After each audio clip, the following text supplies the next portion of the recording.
Baik, Assalamualaikum warahmatullahi wabarakatuh. Selamat malam. Sebelumnya perkenalkan, nama saya Vina Olivia dengan NIM 4412101068. Saya dari kelas Kapal B pagi, dan saya juga dari semester 5. Nah, di sini saya akan memaparkan materi mengenai mengintegrasikan iman, Islam, dan ihsan dalam membentuk insan kamil.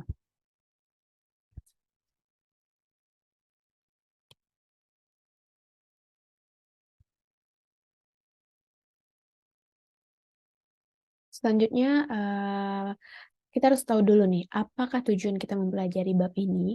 Yang pertama itu kita mampu bersikap wara, yaitu selalu berhati-hati dalam bersikap dan berperilaku. Sebelum berperilaku itu memikirkan dampaknya terlebih dahulu dengan selalu mengacu kepada prinsip-prinsip halal dan baik. Selanjutnya itu ada zuhud, yaitu sederhana dan berorientasi kepada akhirat. Nah, itu juga termasuk sabar dan tawakal, itu menyikapi sebuah masalah itu tuh secara positif dan menyerahkannya kepada Allah Subhanahu wa taala. Nah, selanjutnya mensyukuri karunia Allah berupa nikmat iman Islam dan selalu menunjukkan sikap ikhlas, itu beraktivitas itu tanpa pamrih, itu hanya karena Allah, dan mampu menjelaskan esensi dan urgensi dari integrasi iman, Islam, dan juga ihsan dalam membentuk insan kamil, serta mengkreasikan pemetaan konsisten pokok-pokok ajaran Islam sebagai implementasi iman, Islam, dan ihsan. Berikutnya yaitu poin A, menelusuri konsep dan urgensi Islam, iman, dan ihsan dalam bentuk insan kamil ataupun manusia yang sempurna. Umar radhiyallahu anhu berkata pada suatu ketika saat duduk bersama dengan Rasulullah Shallallahu Alaihi Wasallam, tiba-tiba datanglah seorang laki-laki berpakaian sangat putih, berambut hitam legam, dan tampak padanya kelelahan bekas perjalanan yang sangat jauh. Dan di antara para sahabat itu tidak ada yang pernah mengenali ataupun melihat laki-laki itu. Dan kemudian laki-laki tersebut itu duduk di hadapan Rasulullah Shallallahu Alaihi Wasallam dan menyadarkan lututnya pada lutut Nabi serta meletakkan tangannya di atas paha Nabi Shallallahu Alaihi Wasallam. Kemudian laki-laki itu berkata, "Hai Muhammad, beritahulah kepadaku tentang Islam." Maka Rasulullah Shallallahu Alaihi Wasallam berkata, "Islam adalah engkau bersaksi bahwa sungguhnya tidak adalah Allah dan sesungguhnya Muhammad itu utusan Allah. Engkau mendirikan salat, engkau menunaikan zakat, engkau berpuasa dan pada bulan Ramadan dan berhaji ke Rasulullah jika engkau mampu melaksanakannya." Laki-laki itu pun berkata, "Engkau benar, wahai Umar." Kemudian laki-laki tersebut juga berkata, "Beritahu aku tentang iman." Nah, Nabi Shallallahu Alaihi Wasallam menjawab, "Engkau beriman kepada Allah dan malaikat-malaikatnya dan kitab-kitabnya dan rasul-rasulnya dan juga hari akhir, dan engkau beriman pada qadar ataupun takdir baik buruk maupun baik." Laki-laki itu kembali membenarkan. Dan selanjutnya laki-laki itu pun berkata lagi, "Beritahu kepadaku tentang ihsan." Nabi pun menjawab, "Beribadah engkau kepada Allah seakan-akan engkau melihatnya. Jika tidak bisa melihatnya, maka sesungguhnya Dia melihatmu." Lalu laki-laki itu berkata lagi, "Beritahu kepadaku tentang kiamat." Nabi Shallallahu Alaihi Wasallam menjawab, "Orang yang bertanya lebih mengetahui daripada yang ditanyanya." Dan laki-laki itu pun berkata lagi, "Beritahulah kepadaku tentang tanda-tandanya." Nabi Shallallahu Alaihi Wasallam menjawab, "Jika seseorang budak melahirkan tuannya, dan jika engkau melihat orang-orang kurang hartanya, berbaju compang-camping, dan ia mengembala kambing berlomba-lomba dalam mendirikan bangunan yang megah." Laki-laki itu pun lanjut pergi, dan beberapa saat setelah itu Nabi Shallallahu Alaihi Wasallam berkata kepada Umar radhiyallahu anhu, "Wahai Umar, tahukah engkau siapakah laki-laki yang bertanya tadi?" Umar pun menjawab, "Allah dan Rasulnya," dan mengetahui Nabi Shallallahu Alaihi Wasallam berkata, "Dan dialah malaikat Jibril yang datang untuk mengajarkan kepadamu tentang agamamu." Itu terdapat pada hadis riwayat Muslim.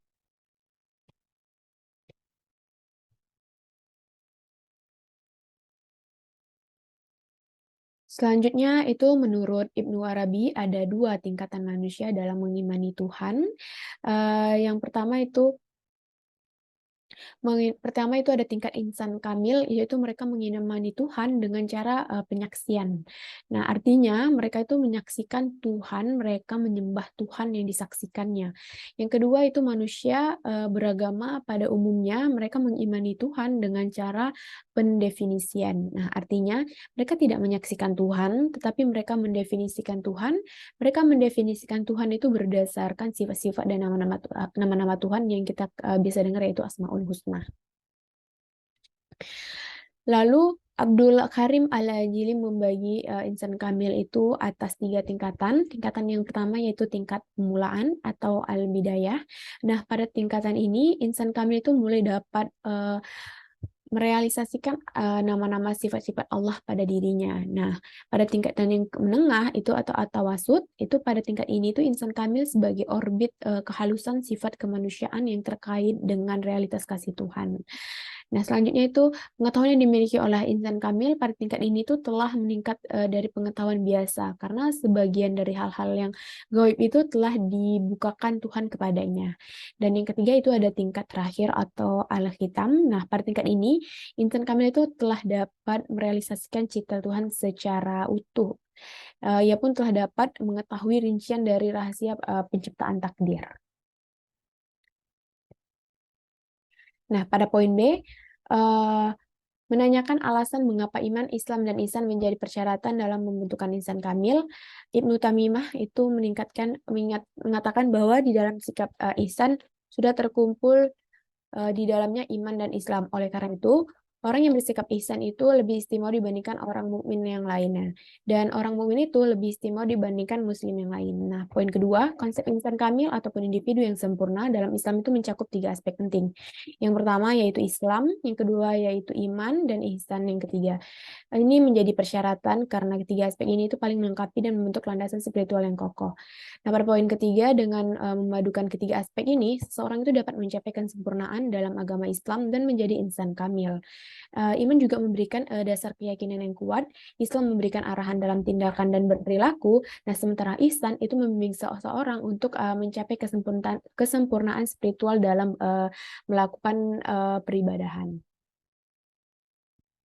Nah, pada poin ketiga ataupun poin C, itu menggali sumber teologis historis dan filosofi tentang iman, Islam, dan ihsan sebagai pilar agama Islam dalam membentuk ihsan kamil. Nah, poin pertama yaitu iman. Nah, sumber teologis, konsep iman itu ditemukan dalam Al-Quran, kitab suci Islam, di mana iman kepada Allah dan para rasul-rasulnya, kitabnya, dan hari akhir itu ditekankan secara berulang-ulang di surah Al-Baqarah. Adalah salah satu contohnya, yaitu memberikan iman Al-Quran 2.285. Selanjutnya itu ada sumber historis. Nah, konsep iman dalam Islam itu diperkuat oleh keyakinan para sahabat Nabi Muhammad Shallallahu Alaihi Wasallam yang sangat kuat dan perkorbanan mereka dalam menyebarkan agama Islam. Mereka itu adalah teladan iman yang hidup. Nah, yang ketiga itu ada sumber filosofis dari iman. Itu para filosofis Islam seperti Al-Farabi, Al-Ghazali, Ibnu Sina itu telah membahas tentang konsep iman dalam karya-karyanya mereka ataupun dalam berbagai buku mereka. Nah, mereka itu mempertimbangkan peran akal dan keyakinan dalam iman. Nah, selanjutnya itu Islam. Nah, sumber teologis, konsep Islam itu ditemukan dalam Al-Quran dan hadis yang menekankan pentingnya tindakan seperti sholat, puasa, zakat, haji, dan sebagai ekspresi dari kepatuhannya terhadap Allah. Nah, selanjutnya itu ada sumber historis.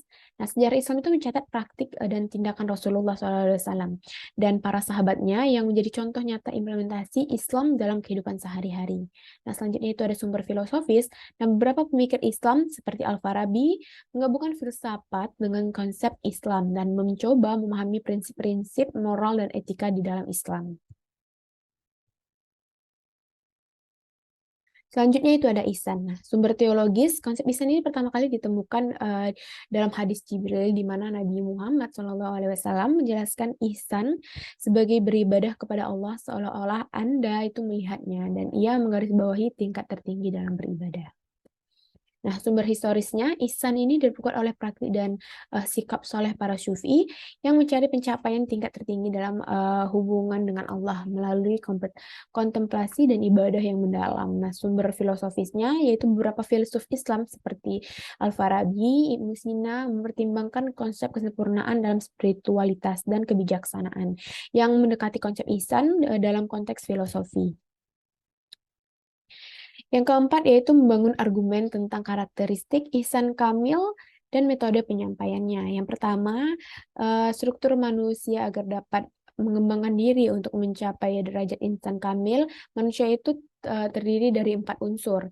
Yang pertama yaitu ada jasad, di mana keberadaannya di dunia itu dibatasi dengan umur ataupun usia.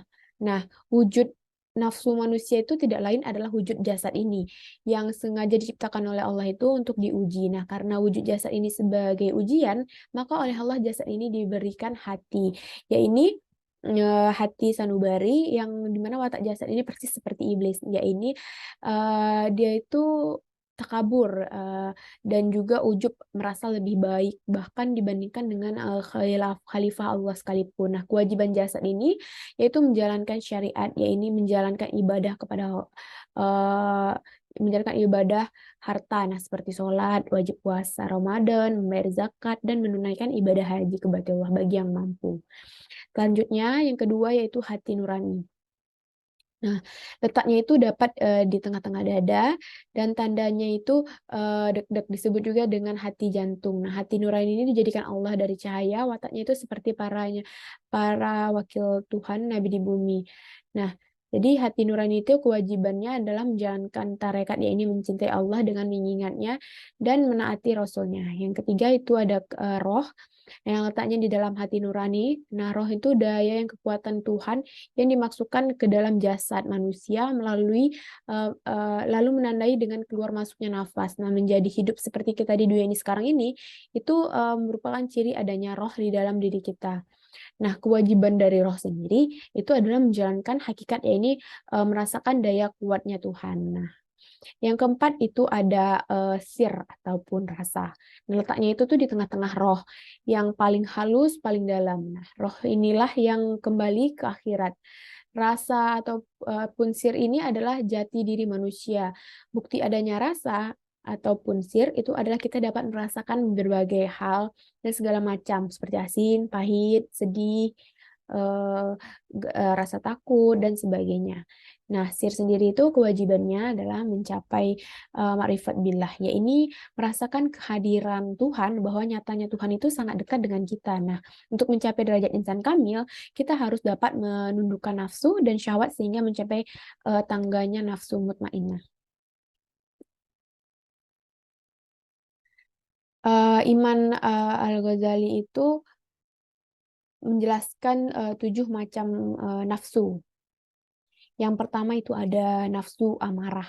Nah, nafsu amarah ini dengan ciri-ciri yaitu tuh sombong, iri, dengki, dendam, dan menuruti nafsu, serakah, dan suka marah, membenci, tidak mengetahui kewajiban akhirat, gelap, tidak mengenali Tuhan bahkan. Nah, selanjutnya itu ada nafsu lawamah. Itu nafsu lawam ini dengan ciri-ciri enggan, cuek, suka memuji diri, pamer, dusta, mencari aib orang, suka mencaci, dan pura-pura tidak mengetahui kewajibannya. Yang ketiga itu ada nafsu mulhimah, dengan ciri-ciri itu suka sedekah sederhana, menerima apa adanya, balas kasih lemah lembut, sabar, menghadapi kesulitan, serta bertanggung jawab betapa beratnya menjalankan kewajiban. Nah, nafsu selanjutnya itu ada nafsu mutmainnah. Itu ciri-cirinya itu suka beribadah, suka bersedekah, mensyukuri dengan memperbanyak amal-amalan. Dan selanjutnya itu ada nafsu radiyah, itu dengan ciri-ciri mulia, zuhud, ikhlas, dan juga menepati janji.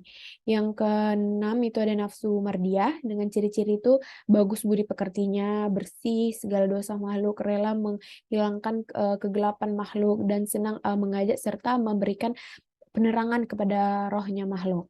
Selanjutnya itu ada nafsu kamilah, dengan ciri-ciri yaitu nafsu ini tuh orang yang sudah mencapai tangga nafsu tertinggi.